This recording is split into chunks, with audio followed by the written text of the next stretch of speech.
Okay, so today we're jumping straight into chapter 5 of Stories of St. Andrews. And this one is.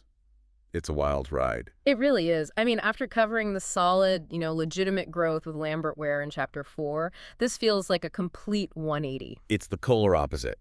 We're looking at the Cincinnati Land Boom of the late 1880s.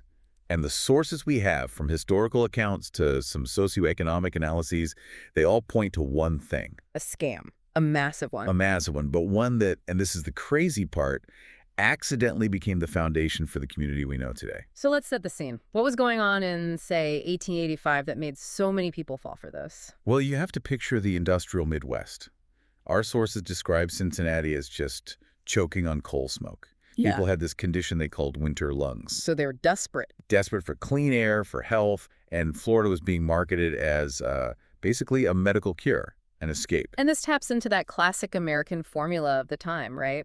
The whole railroad plus land equals prosperity idea. Exactly. Everyone believed it. You lay the tracks, and a city will just spring up. But buying land by mail, sight unseen, it just seems insane to us now. It does, but you have to remember, people were used to buying tools, furniture, everything from mail-order catalogs. There was this almost absolute trust in the postal system. If it came in an envelope, it felt legitimate. Which is where the mastermind of this whole thing comes in. J.H. Brown.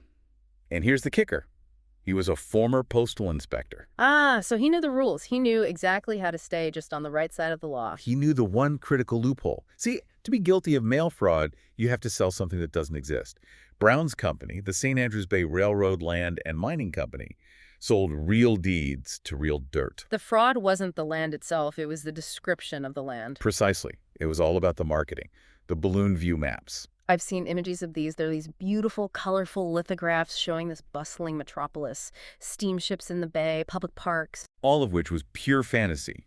The survey data shows it was just pine forest and scrubland. But Brown's real, genius was the microlot. Okay, explain that. He took this wilderness and carved it up into 350,000 tiny lots. Some were only 22 feet wide. 22 feet? You can't even build a shed on that. You can't. They weren't meant for living. They were meant for selling. He priced them from like $1.25 up to maybe $8. Is it cheap enough for a factory worker in Ohio to buy a piece of the dream without thinking too hard about It it? was a geometry of poor speculation. But eventually someone had to go check. Right. By 1888, the investors were getting nervous because, well, the promised railroad never showed up. So they sent a man named Paul Clifford down to investigate. And he doesn't find a city. He finds what the locals call tie-ties. Which are these just impenetrable swamp thickets, Oh. briars, and muck. Exactly. He reports back that the land isn't even worth the cost of fencing it in. The boom busted. The company collapsed. And that should be the end of the story. It should be. But Clifford's report had this one fascinating detail. He found that 9/10 of the investors actually intended to move there. They weren't just flipping deeds. They really bought the dream. They wanted a home. Yes. And that's the accidental settlement. The scam failed, but the people stayed.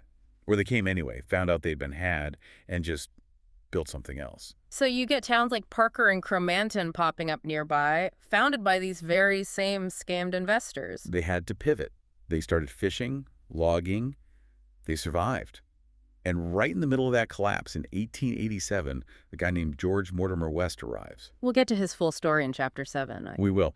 But it's important to note, he saw the same mess Clifford did, but he recognized the bay's real potential. He helped start the transition from scam to legitimate town. So what's the legacy of this whole Cincinnati project today? It left a physical mark, didn't it? Oh, absolutely. It's the nightmare for urban planners. They call it fragmented titles. Because of all those tiny lots. Yeah. All 350,000 of them. Trying to assemble enough of those little strips, owned by countless heirs all over the country, to build something useful today is a legal mess. And the map itself caused problems. A huge one. That grid they drew in an office in Ohio, it completely ignored the topography. The swamps, the creeks.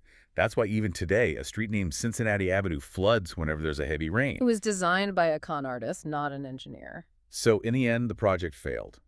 It didn't build the city it promised, but it did one thing. It brought the people. It brought the people. It just goes to show that sometimes a fake map can lead to a very real home, but only if you're resilient enough to build it yourself. A perfect place to leave it for this chapter. Next time for Chapter 6, we are tackling the incredible story of the SS Tarpon. You really won't want to miss it. Thanks for listening.